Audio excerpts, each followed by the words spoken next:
Alright guys, and welcome back to askNK. In today's video, we're going to be looking at something you probably know or you probably don't know. This is basically how we start all the videos, and today we're going to be looking at the character generator.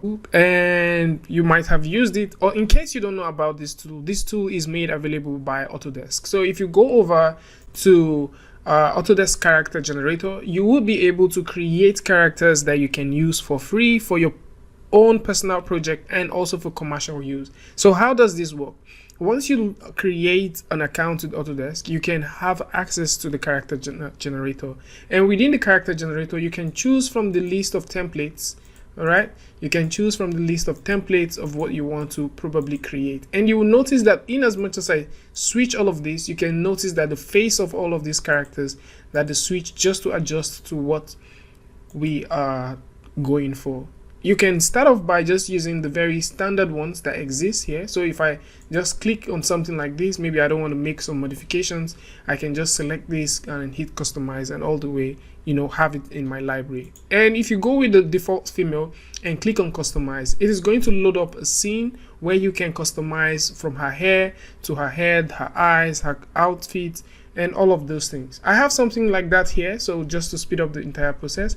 And from here you can see I have a down menu that simply suggests what I would be working on at any given time. So if I decide to select the hair, for example, you can see that it is going to go ahead and refresh, or you can simply use this part to select the hair and refresh it and attach any kind of hair that you would want. On several occasions, I've also noticed that Autodesk try as much as possible to update these, not all the time, not frequently, but once in a while, so you can come through and find things that you want and also go ahead and use it. And once you're done creating a character, you're going to be able to find them here within the part where you have my characters. If you want to create new ones, you can click on the new, and it's going to go ahead and create new ones for you.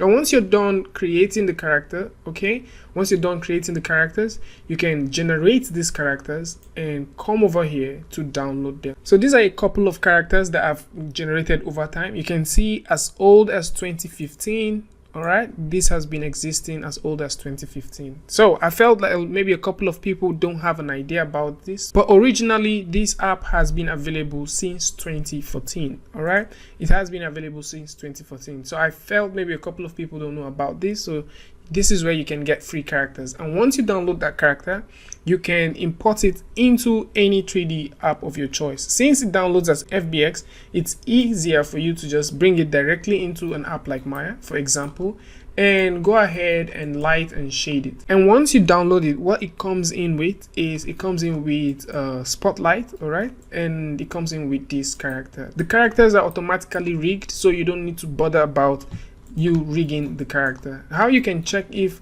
it has a rig is you can come through and just turn on the bones and have a selection like this and rotate, and you can find out that this is already rigged. If you're a Maya user, or maybe you're intending to use Maya, there are ways that you can simply have an auto rig this character. So once I have it selected like this, you'll find out that here it has already bounded itself to the HIK. The HIK is a human inverse kinematics. It is like an auto rig system that exists directly in Maya. So from here I can just simply select the control rig, and it will go ahead and create a control rig for this character.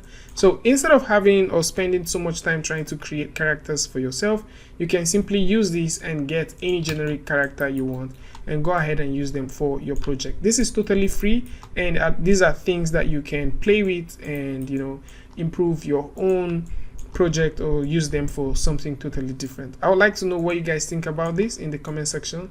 If you've tried this before, if you knew about this before now, I would like to know what you think about it. If you want to know how you can apply motions to characters like this, there is a video in the channel where I talked about how you can apply motions to characters that you have like this, that simply have rigs. And there are also videos on the channel that talks about how you can apply motion capture data to characters like this. So you can go ahead and check them out, play with them, see what works for you. And if you like this video, simply give it a like, and don't forget to share with your friends. I would like to know what your comments are, and if you're new here, it will be amazing if you can simply hit the subscribe button and also turn on notification. And until I see you guys again with a news update, review, tutorial, tips and tricks, things like this, peace.